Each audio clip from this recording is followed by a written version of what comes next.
Chapter 29 of The Adventures of Tom Sawyer by Mark Twain. The first thing Tom heard on Friday morning was a glad piece of news. Judge Thatcher's family had come back to town the night before. Both Injun Joe and the treasure sunk into secondary importance for a moment, and Becky took the chief place in the boy's interest. He saw her, and they had an exhausting good time playing hiss-bee and gully-keeper with a crowd of their schoolmates. The day was completed and crowned in a peculiarly satisfactory way. Becky teased her mother to appoint the next day for the long-promised and long-delayed picnic, and she consented. The child's delight was boundless, and Tom's not more moderate. The invitations were sent out before sunset, and straightway the young folks of the village were thrown into a fever of preparation and pleasurable anticipation. Tom's excitement enabled him to keep awake until a pretty late hour, and he had good hopes of hearing Huck's meow and of having his treasure to astonish Becky and the picnickers with next day. But he was disappointed. No signal came that night. Morning came eventually, and by 10 or 11 o'clock a giddy and rollicking company were gathered at Judge Thatcher's, and everything was ready for a start. It was not the custom for elderly people to mar the picnics with their presence. The children were considered safe enough under the wings of a few young ladies of 18 and a few young gentlemen of 23 or thereabouts. The old steam ferry-boat was chartered for the occasion. Presently the gay throng filed up the main street laden with provision baskets. Sid was sick and had to miss the fun. Mary remained at home to entertain him. The last thing Mrs. Thatcher said to Becky was, "You'll not get back till late. Perhaps you'd better stay all night with some of the girls that live near the ferry landing, child." "Then I'll stay with Susie Hopper, Mama." "Very well. And mind and behave yourself, and don't be any trouble." Presently, as they tripped along, Tom said to Becky, "Say, I'll tell you what we'll do. Instead of going to Joe Harper's, we'll climb right up the hill and stop at the Widow Douglas's. She'll have ice cream. She has it almost every day, dead loads of it, and she'll be awful glad to have us." "Oh, that would be fun." Then Becky reflected a moment and said, "But what will Mama say?" "How'll she ever know?" The girl turned the idea over in her mind, and said reluctantly, "I reckon it's wrong, but—" "But shucks, your mother won't know, and so what's the harm? All she wants is that you'll be safe, and I bet you she'd have said go there if she'd have thought of it. I know she would." The Widow Douglas's splendid hospitality was a tempting bait. It and Tom's persuasions presently carried the day. So it was decided to say nothing to anybody about the night's program. Presently it occurred to Tom that Baby Huck might come this very night and give the signal. The thought took a deal of the spirit out of his anticipations. Still, he could not bear to give up the fun at Widow Douglas's. And why should he give it up, he reasoned? The signal did not come the night before, so why should it be any more likely to come tonight? The sure fun of the evening outweighed the uncertain treasure, and, boylike, he determined to yield to the stronger inclination, and not allow himself to think of the box of money another time that day. 3 miles below town the ferry-boat stopped at the mouth of a woody hollow and tied up. The crowd swarmed ashore, and soon the forest distances and craggy heights echoed far and near with shoutings and laughter. All the different ways of getting hot and tired were gone through with, and by the rovers straggled back to camp fortified with responsible appetites, and then the destruction of the good things began. After the feast there was a refreshing season of rest and chat in the shade of spreading oaks. By and by somebody shouted, "Who's ready for the cave?" Everybody was. Bundles of candles were procured, and straightway there was a general scamper up the hill. The mouth of the cave was up the hillside, an opening shaped like a letter A. Its massive oaken door stood unbarred. Within was a small chamber, chilly as an ice-house, and walled by nature with solid limestone that was dewy with a cold sweat. It was romantic and mysterious to stand there in the deep gloom and look out upon the green valley shining in the sun. But the impressiveness of the situation quickly wore off, and the romping began again.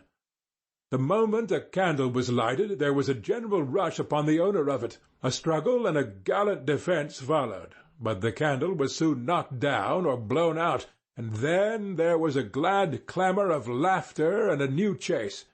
But all things have an end. By and by the procession went filing down the steep descent of the main avenue, the flickering rank of lights dimly revealing the lofty walls of rock almost to their point of junction 60 feet overhead. This main avenue was not more than 8 or 10 feet wide. Every few steps other lofty and still narrower crevices branched from it on either hand, for McDougall's cave was but a vast labyrinth of crooked aisles that ran into each other and out again and led nowhere. It was said that one might wander days and nights together through its intricate tangle of rifts and chasms, and never find the end of the cave, and that he might go down and still down into the earth, and it was just the same, labyrinth under labyrinth, and no end to any of them. No man knew the cave. That was an impossible thing. Most of the young men knew a portion of it, and it was not customary to venture much beyond this known portion. Tom Sawyer knew as much of the cave as any one. The procession moved along the main avenue some 3/4 of a mile, and then groups and couples began to slip aside into branch avenues, fly along the dismal corridors, and take each other by surprise at points where the corridors joined again. Parties were able to elude each other for the space of half an hour without going beyond the known ground. By and by one group after another came straggling back to the mouth of the cave, panting, hilarious, smeared from head to foot with tallow drippings, daubed with clay, and entirely delighted with the success of the day. Then they were astonished to find that they had been taking no note of time, and that night was about at hand. The clanging bell had been calling for half an hour. However, this sort of close to the day's adventures was romantic, and therefore satisfactory. When the ferry-boat with her wild freight pushed into the stream, nobody cared sixpence for the wasted time but the captain of the craft. Huck was already upon his watch when the ferry-boat's lights went glinting past the wharf. He heard no noise on board, for the young people were as subdued and still as people usually are who are nearly tired to death. He wondered what boat it was, and why she did not stop at the wharf. And then he dropped her out of his mind, and put his attention upon his business. The night was growing cloudy and dark. 10 o'clock came, and the noise of vehicles ceased, scattered lights began to wink out, all straggling foot-passengers disappeared, the village betook itself to its slumbers, and left the small watcher alone with the silence and the ghosts. 11 o'clock came, and the tavern lights were put out. Darkness everywhere now. Huck waited what seemed a weary long time, but nothing happened. His faith was weakening. Was there any use? Was there really any use? Why not give it up and turn in? A noise fell upon his ear. He was all attention in an instant. The alley door closed softly. He sprang to the corner of the brick store. The next moment 2 men brushed by him, and one seemed to have something under his arm. It must be that box. So they were going to remove the treasure. Why call Tom now? It would be absurd. The men would get away with the box, and never be found again. No, he would stick to their wake and follow them. He would trust to the darkness for security from discovery. So, communing with himself, Huck stepped out and glided along behind the men, cat-like, with bare feet, allowing them to keep just far enough ahead not to be invisible. They moved up the river street 3 blocks, then turned to the left by a cross-street. They went straight ahead then, until they came to the path that led up Cardiff Hill. This they took. They passed by the old Welshman's house, halfway up the hill, without hesitating, and still climbed upward. Good, thought Huck, they will bury it in the old quarry. But they never stopped at the quarry. They passed on up the summit. They plunged into the narrow path between the tall sumac bushes and were at once hidden in the gloom. Huck closed up and shortened his distance now, for they would never be able to see him. He trotted along a while, then slackened his pace, fearing he was gaining too fast, moved on a piece, then stopped altogether, listened. No sound, none, save that he seemed to hear the beating of his own heart. The hooting of an owl came over the hill, ominous sound, but no footsteps. Heavens! Was everything lost? He was about to spring with winged feet when a man cleared his throat not 4 feet from him. Huck's heart shot into his throat, but he swallowed it again. And then he stood there shaking, as if a dozen agues had taken charge of him at once, and so weak that he thought he must surely fall to the ground. He knew where he was. He knew he was within 5 steps of the stile leading into Widow Douglas's grounds. Very well, he thought, let them bury it there. It won't be hard to find. Now there was a voice, a very low voice, Injun Joe's. Damn her.